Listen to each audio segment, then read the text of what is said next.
तर आज आपल्याकडे सर आलेत. मी सांगितलं ना, पदव्या मी कुणाच्याच सांगणार नाही, कारण काही क्लास 1 अधिकारी असतात त्याच्यामध्ये असतात. तर आता सर सांगतील. आमच्याकडे सकाळी 9 वाजता आलेत, आता कमीत कमी 11 साडे 11 वाजून गेलेत. काय वाटते सर? अगदी शेडचं माहिती, चारा घालण्यापासूनचं जर नियोजन पाहिलं तर अतिशय छान वाटलं आणि अगदी नियोजन व्यवस्थित आहे. अतिशय चांगल्या पद्धतीनं प्राणीही पाहायला मिळाले, त्यांची ग्रोथही चांगली पाहायला मिळाली. आणि सगळ्यात महत्त्वाचं एक जाणवलं बऱ्याच शेडला भेटी देत असताना, अगदी कमी खर्चातला चारा नाही का, त्याचं कमी खर्चातल्या चाऱ्याचं सोनं कसं बनवता येईल त्या प्रकारचं हे तुम्ही नियोजन केलेलं आहे नाही का. अति खुराक न घालता कमी खुराकामध्ये कसं काय जनावरावर करता येईल त्या पद्धतीचं नियोजन इथं पाहायला मिळालं. आणि खूप काही शिकण्यासारखं आहे. इलेव्हेटेड आणि उंचावरती शेड असल्यामुळं त्यांचं मुतारे आणि खालच्या लेंड्यामुळं जो त्रास होणार आहे, जे आजार होणार आहेत, त्याचं प्रमाण ही फार कमी होतं आहे. आणि चारा ह्याला जर पाहिलं तर खुराक सेपरेट असं नाही, ओला चारा वाळला चारा ह्याचं जे प्रमाण आहे 60-40च्या प्रमाणात, सुका चारा 60% आणि 40% ओला चारा हा एकत्रित मिक्स करूनच दिला जातो आहे. आणि एकदा सकाळचं घातलं का संध्याकाळचं रात्री 9 वाजताच परत टाकलं जातं. दिवसभर ही प्राणी खाऊन दिवसभर रवंत करतात आणि शेड उंचाव असल्यामुळं खाली घाण नसल्यामुळं ते अगदी आरामदायकपणे झोपू शकतात. आणि त्याच्यामुळे ह्याची ग्रोथ जी आहे ते अतिशय छान आहे. अगदी एक व्यवसाय म्हणून याच्याकडं पाहिलं तर सुद्धा काय हरकत नाही असं वाटतं. यांचं जे माहिती घेतली लेक्चर ऐकल्यानंतर 100% एक व्यक्ती चाऱ्याचं जर नियोजन झालं तर अगदी 400 ते 500 प्राणीसुद्धा सांभाळू शकतो, एवढा आत्मविश्वास निर्माण होतो इथं आल्यानंतर.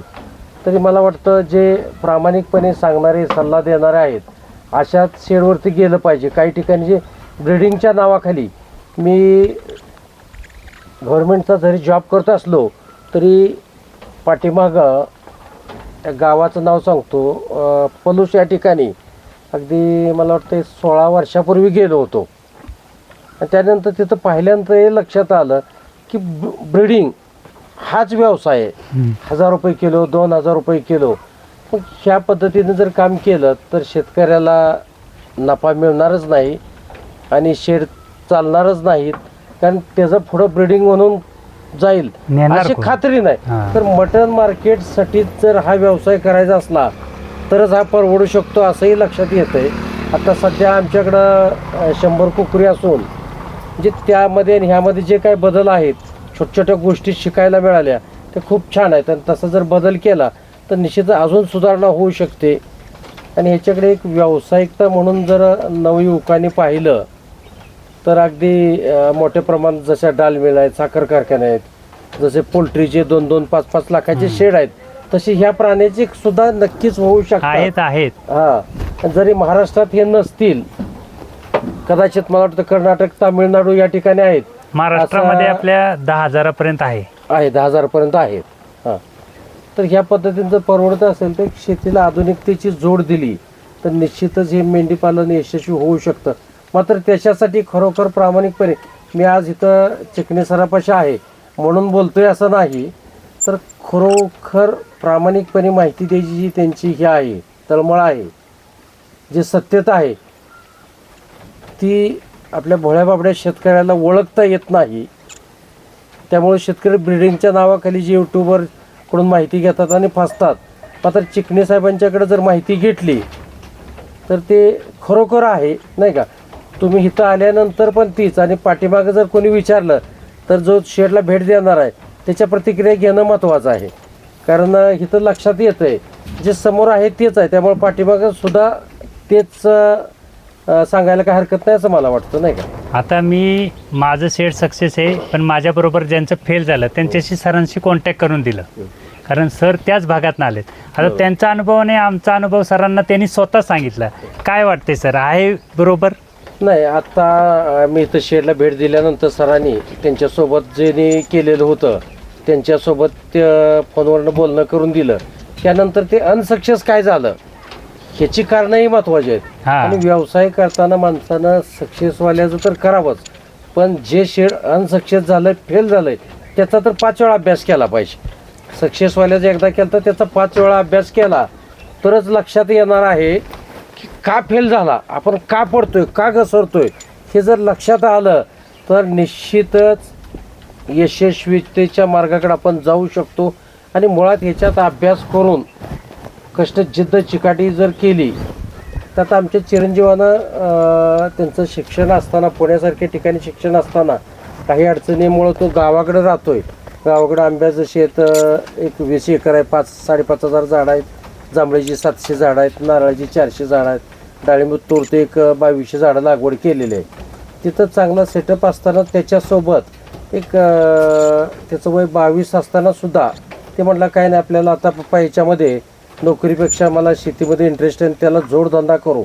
आणि जोडधंद्यासाठी शेतीला खत तयार होईल त्याच्यासाठी त्यांना स्लरीचा प्लॅन्ट करायसाठी गोबर गॅस केला आणि लेंडीपासून आम्ही स्लरी तयार करतोय आणि ती झाडांना वापर करतोय. त्यामुळे त्याचाही निश्चितच फायदा होतोय, नाही का. फक्त लोकांनी काय करायचं, ह्याचा बारीक जो अभ्यास आहे, चारा, राहण्याची व्यवस्था, ह्या 2 गोष्टी जर केल्या तर मेंढीपालन एक कंपनी आहे आपली, 100% सक्सेस होत. हां. मात्र ब्रीडिंग फार्म मधून तुम्ही घेण्यापेक्षा अशा काही ठराविक चिकणे सरासारखे किंवा त्यांचा जो ग्रुप आहे त्या ग्रुपमधनं अतिशय माफक म्हणजे कटिंगला ज्या दरानं दिलं जातं त्या दरानं इथं प्राणी विकले जातात. ते अतिशय चांगलं आहे तरच ते परवडणार आहे. आणि 700-800 रुपयाचं जिवंत घेऊन प्राणी परवडणार नाही. विकायचं कोणाला आपण? हा, उद्या त्याला मार्केट नाही, नाही का. आणि त्याच्यामुळं हिता आल्यानंतर आम्ही काय चिकणी करतो, सरांची जी माहिती आहे ते खरोखर अतिशय प्रामाणिक आहे. त्यामुळे लोक कसं आहे फसव्या भूलतापाना, फसव्या भोंदूबाबांना बळी पडतात. तसं बळी न पडता एक प्रामाणिक जिद्द चिकाटी. आणि मी सांगतो म्हणण्यापेक्षा तुम्ही या बघा, फोनवरनं सुद्धा जर त्यांना माहिती विचारली तर अगदी 1.5 तास 1 तास त्यांनी वेळात वेळ काढून माहिती देतात. म्हणजे त्यांची जी इच्छाशक्ती आहे ते नवयुवकांना उभा करायचं आणि स्वतः 4 वेळा फेल होऊन कसे सक्सेस झाले, म्हणजे जिद्दीच्या जोरावर पडल्यानंतर सुद्धा उभा राहू शकतो, ह्याची यशोगाथा म्हणजे चिकणे साहेब आहेत. आता आमच्याकडचा भाग कसा आहे, तुमच्याकडचा भाग बघितला तर सातारा जिल्ह्यात आणि जावळी तालुक्यात जरी असला तर हा मिनी कोकणात आहे असं जाणवतंय. इथलं आता चाऱ्याचा प्रॉब्लेम तर निश्चित जाणवतोय, नाही का. तसं सांगली, सातारा, कोल्हापूर, सोलापूर हा साताऱ्यातला भाग असला तरी खूप वेगळा आहे. तसं बाकीच्या ठिकाणी सातारा पूर्व, मध्य सातारा, सांगली, सोलापूर, पुणे या ठिकाणच्या जिल्ह्यातील लोकांना मेंढीपालन करणं एक व्यावसायिक म्हणून अतिशय सोपं आणि सुलभ जाणार आहे. फक्त बारकावा करणं, अभ्यास करणं हे याच्यामध्ये नितांत गरजेची गोष्ट आहे. कुठल्याही गोष्टीसाठी जर अभ्यास केला तर निश्चितच याच्यामध्ये फेल जाणार नाही असं निश्चित मला वाटतं. आता सरांचं पण मेंढीपालन आहे, त्यांचं ग्राउंडला आहे. आता ग्राउंडला माझा मित्र फेल झाला आहे म्हणून सरांना त्यांच्याशी कॉन्टॅक्ट मी करून दिलं. सर तिथे पण जाणार आहेत, ते तिथेच जाणार आहेत. तर सरांना पण सांगितले जर सक्सेस कंपनी म्हणून करायचं ना तर तुम्हाला हा पर्याय, त्याच्या पलीकडे पर्यायच नाही. आता सरांचं पुढचं नियोजन त्या पद्धतीनं सर करणार आहेत, कारण सरांचा मुलगा ते करतो आहे, त्याला आवड आहे म्हणून. पण ही कंपनी म्हणून जर केलं ना, मी वैयक्तिक सांगतो प्रत्येकाला, तुम्ही कंपनी म्हणून करा, 100% हे कामाला राहणार आहे. 100%. आता ही जी आहे का नाही कुठली मेंढी ती आता ही जी नारी सुवर्ण जी आहे हां, तर ह्याच्याबद्दल थोडक्यात तुम्ही जरा माहिती द्या. नाही, ही पहिल्या बेताला लावताना बरं. 12 महिन्याच्या नंतर लावायची. अच्छा. 3 पिल्लाशिवाय पिल्ल कमी वयामध्ये ही करायचं नाही. कमी वयात ती केली की बघा तशी होती. अच्छा. ती कमी वयातली आहे. आम्ही ते मॉडेल ठेवलेलं आहे. परत ही 1 वर्षाचं आहे, शेला लावले ना 1 वर्षानंतर 3 पिल्लं, ती 2च देते, पण तिच्या वजनात फरक पडतो. तिच्या पिल्लात आणि हिच्या पिल्लातनी वजनाला फरक येतो. म्हणून सुरुवातीच्या काळात पहिल्यांदा लेट लावा, नंतरची चेन 1.5 महिन्यात चालूच राहते. हा एक त्याच्यामधला प्लस मायनस पॉईंट आहे. काही नाही, 2 पिल्लं 3 पिल्लं आरामशीर जगतात. माझ्याकडे तिची 3ही जगलेली आहेत, त्याचा काही विषय येत नाही. फक्त चाऱ्याची कन्सेप्ट तुम्हाला बदलता येणार नाही. चाऱ्याची कन्सेप्ट अतिशय सोपी करून सांगितली. नाही, महत्वाचं जे चुकीच्या पद्धतीने आपण नियोजन करतोय चारा तोच, तर ते योग्य पद्धतीने केलं तर निश्चितच ग्रोथ नाही लोकांचं मिळेल कसं असं असतं लक्षात की येतंय. बारीक चारा यांच्या आतड्यात अडकल वगैरे वगैरे, अच्छा. पण तसलं काही नसतं. ॲक्च्युली ह्यांना बारीकच चारा फॉर्मॅटमध्ये पाहिजे, फक्त तो करून दिला पाहिजे आपण. आणि चारा जर चांगला असेल तुती शेवगासारखा, आणि ज्वारीचा कडबा तर कंपल्सरी पाहिजे. अच्छा. तुम्ही ज्वारीच्या कडब्यामध्ये कंजूसीपणा करू शकत नाही, आणि त्याच्यात कडब्यात कंजूसी केली की याच्या वजनात कंजूसी येणार, हे 100% आहे. तुम्ही शेतातलं जे काय आहे तेच जमा करा आणि तेच ह्यांना घाला, 100% सक्सेसफुल. फोनवरनं बोलल्यावर जी माहिती घेतली आणि बघितल्यानंतर ते सोपं झालं नाही का, समोर समोर प्रॅक्टिकली हां. लक्षात येत आहे. पण अगदी सोपी प्रक्रिया आहे. तर नोकरीच्या मागं न लागता 10-15 हजारासाठी नोकरीसाठी वनवन भटकण्यापेक्षा अशा ठिकाणी जर केलं तर पैसाही आहे आणि आनंदी आहे. आनंद आहे. आणि सगळ्यात महत्वाचं पैशाचा आनंद मिळू शकत नाही. पैशाचा आनंद नाही, पण शेतीचा जो कर्ब आहे तो चांगला वाढतो. जर खत वापरलं आपण शेतीला तर सेंद्रिय कर्ब शेतीचा वाढतो आणि भविष्यात त्याला जास्त सगळ्यात मागणी आहे. मुळात याचा कन्सेप्ट एक व्यावसायिकता म्हणून आम्हाला त्याच्यामध्ये उतरायचं आहे. नाही दुसरा मुद्दा, व्यवसाय. आमची आंब्याची बाग आहे, जांभळ आहे, हां, ते पूर्णपणे सेंद्रिय करायचे आहे. त्याच्यासाठी ह्याचं खत, प्युअर खत उपलब्ध होतंय. सर्व हाही एक उद्देश मोठा सफल होतोय. त्याच्यामुळे मेंढी पालनाकडं वळावं असं वाटलं मला. मेंढी पालन हे कंपनी म्हणून करायचं, माझं प्रायव्हेट जॉब म्हणून नाही करायचं. हे माझी कंपनी आहे आणि माझं शेड्यूल त्याचं फिक्स असलं पाहिजे. मला हे केलंच पाहिजे, ह्या टायमिंगला हे झालंच पाहिजे, आणि हे होतंच. त्याचा रिझल्ट एवढा बेनिफिटमध्ये देतं नाही आहे तर आपल्यातून विचारणंच नाही.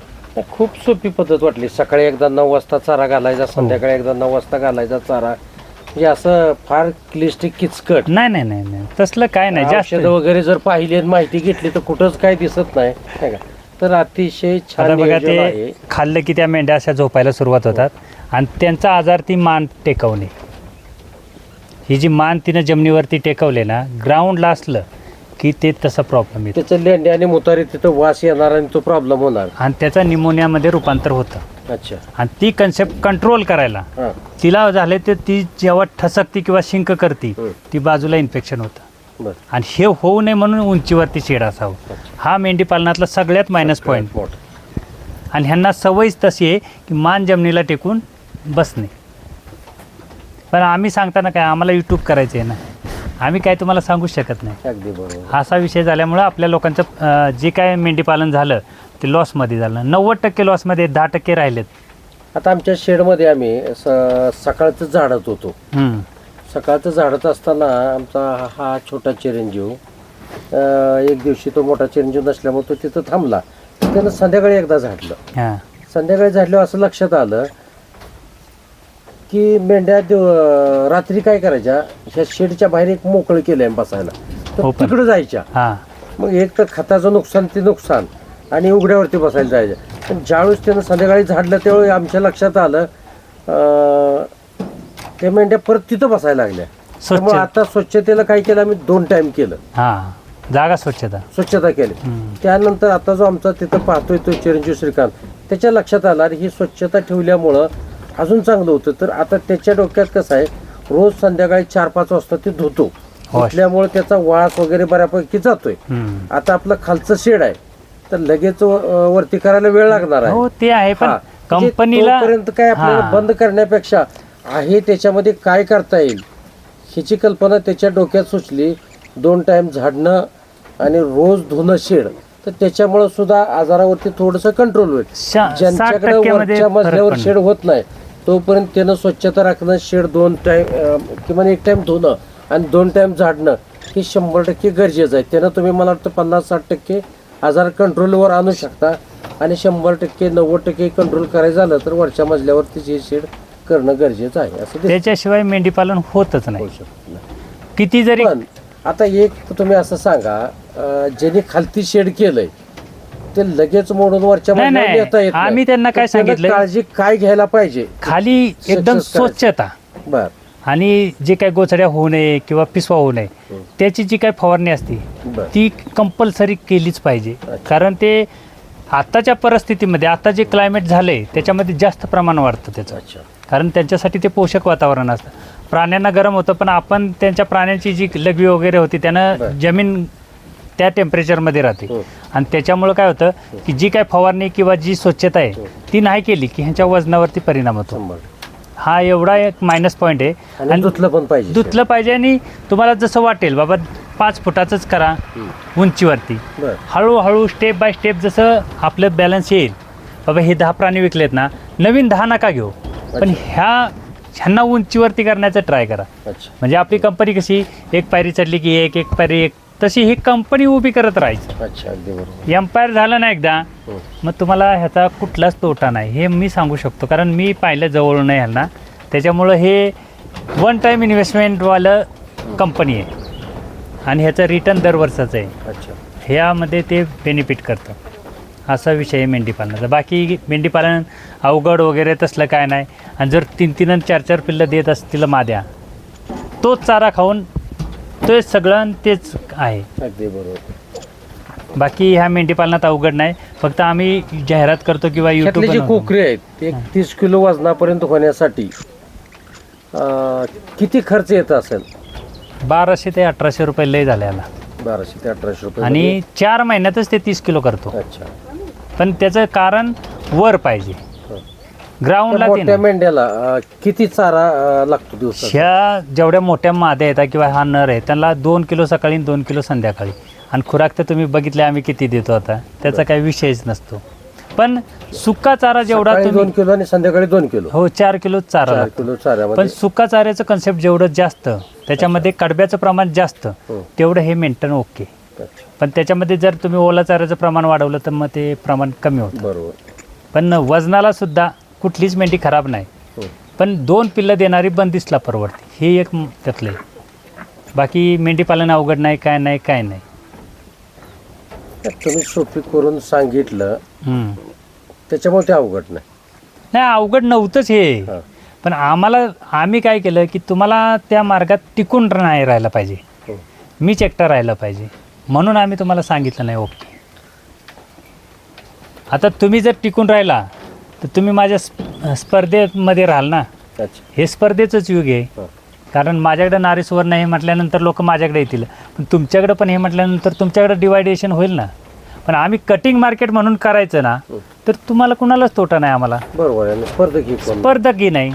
ज्याचं वजन जास्त त्याला जास्त पैसा येणार आहे, म्हणून आम्ही ओपन सर्व सांगतो. नाही तर ह्याचं काय गुपित सांगितलं पण नसतं. कारण मला जर ब्रीड म्हणून करायचं असतं तर गुपित सांगितलं पण अगदी नसतं. बरोबर. पण मला हे कटिंग मार्केट करायचं आहे, त्याच्यामुळं मला काय त्याचं घेणं देणं नाही कुणाशी, किंवा ह्याचं स्पर्धा काय नाही कुणाशी.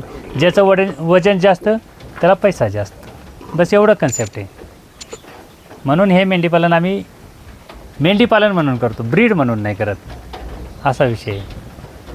पण तुमचा हा कन्सेप्ट पाहिल्यानंतर चांगली सुशिक्षित मुलंसुद्धा म्हणजे नोकरीपेक्षा हा व्यवसाय करायला काय हरकत नाही अशी मानसिकता तयार होते असं मला वाटतं. आता आमचा हा चिरंजीव पुण्याला असतोय शिकायला, हां. तरी सुद्धा तो गावी सुट्टीला आल्यानंतर दिवसभर आवडीनं काम करणार आणि त्याच्यामध्ये काय करता येतंय रिसर्च ज्या पद्धतीने करतो त्या पद्धतीनं त्याच्यामध्ये पाहणार त्याच्याकडे. आता ते स्टुडंट आहेत.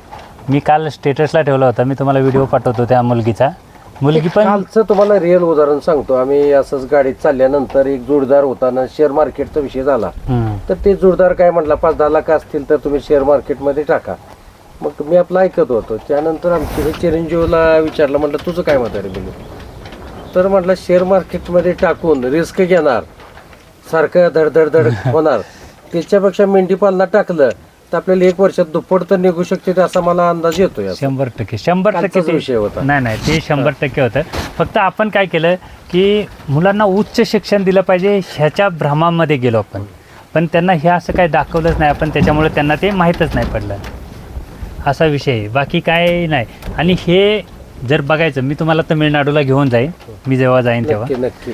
आणि तिकडचं बघितलं ना तुम्ही की मग आपण कुठे हे आपल्याला समजतं की आम्ही कुठे आहे. लोकांच्या मनात जे हे आहे का नाही, हा पारंपरिक व्यवसाय आहे, त्यानंतर अशिक्षित लोकांनीच केला पाहिजे, ही चुकीची पद्धत आहे. नाही आता शिक्षित आहेत. आता 500 सांभाळणारे अशिक्षित असतील का, किंवा 5000 सांभाळणारे, 10,000 सांभाळणारे, हे काय साधी लोक असणार आहेत? इच्छाशक्ती असून जमत नाही तर त्याच्यासोबत कष्टाची पण जोड. हो. आणि चाऱ्याचं नियोजन झालं ना की हे तुम्हाला रिटर्न चांगल्या प्रकारे देत, एवढं मात्र मी सांगू शकतो. कारण ह्याचं रिटर्न देण्याची जी कॅपॅसिटी आहे ना, तुम्ही जेवढं पहिल्यांदा इन्व्हेस्ट केलं आहे तेवढं त्याच्या डबल रिटर्न परत करणार आहे.